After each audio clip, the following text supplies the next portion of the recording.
அதிசயங்கள் செய்கிறவர் நம் அருகில் இருக்கிறார்.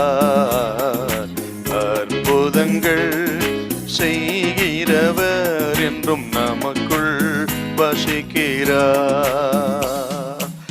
கொலோசியர் 3ஆம் அதிகாரம் 19வது வசனம். புருஷர்களே, உங்கள் மனைவிகளில் அன்பு கூறுங்கள், அவர்கள் மேல் கசந்து கொள்ளாதிருங்கள்.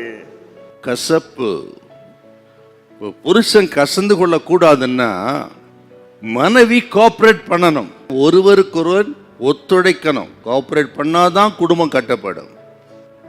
ஆக மனைவி என்ன பண்ணணும்? ஆகவே தான் பவுல் புருஷனுக்கு சொல்றதுக்கு முன்பு மனைவிக்கு சொல்றாருங்க. எதுக்காக அப்படி முதல்ல மனைவிக்கு சொல்லணும்?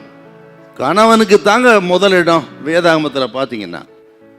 ஆனால் ஏன் மனைவிக்கு இங்கே ஃபர்ஸ்ட்ல சொல்றாருன்னா, புருஷன் கசந்து கொள்ளாது இருக்கணும்னா முதலில் மனைவியின் இடத்துல தான் பேசணும் அப்படின்னு பேசுறாரு.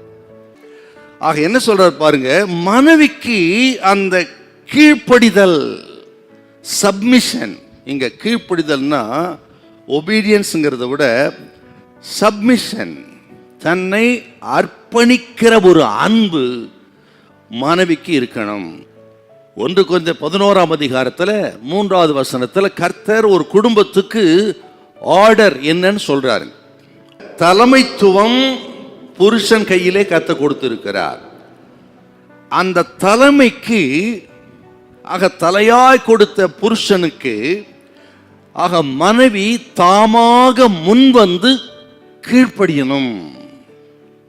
அதுதான் இந்த அர்ப்பணிப்பு. கீழ்ப்படி கீழ்ப்படி அப்படி சொல்லாமல அந்த தலைமை எப்படி கனம் பண்ணணும்னீங்கன்னா, நீங்களா மனம் உவந்து தாமாக வந்து எல்லா விஷயத்திலும் கீழ்ப்படிவதற்கு பேரு தான் இந்த சப்மிஷன். ஆக கர்த்தர் கொடுத்த இந்த தலைமைத்துவத்தை கணவனை குறைத்து மதிப்பிடக்கூடாது. ஏன்னு கேட்டா, ஆண்டவர் கொடுத்த தலைமை, கர்த்தர் தான் தலைவராக கொடுத்திருக்கிறார். ஆக அந்த தலைமைத்துவத்தை ஒரு காலம் நீங்கள் குறைத்து மதிப்பிடவே கூடாது. எந்த காரணத்தோடு ஓவர் ரூல் பண்ணக்கூடாது. ஆக எந்த நிலைமையிலும் அந்த சப்மிஷன் ஸ்பிரிட் நமக்கு இருக்குமானால் அவர் கசந்து கொள்ளவே மாட்டார்.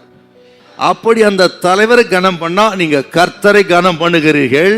கர்த்தர் கனம் பண்ணப்படுவாரானால் உங்கள் குடும்பத்தையே கர்த்தர் கனம் பண்ணுவார். உங்க குடும்பங்களில் இந்த நாளில் நல்ல ஆழமான ஒரு சுத்திகரிப்பை கர்த்தர் உண்டு பண்ணுவாராக.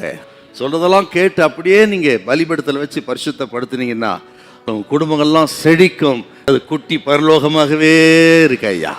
ஹல்லேலூயா, ஹல்லேலூயா.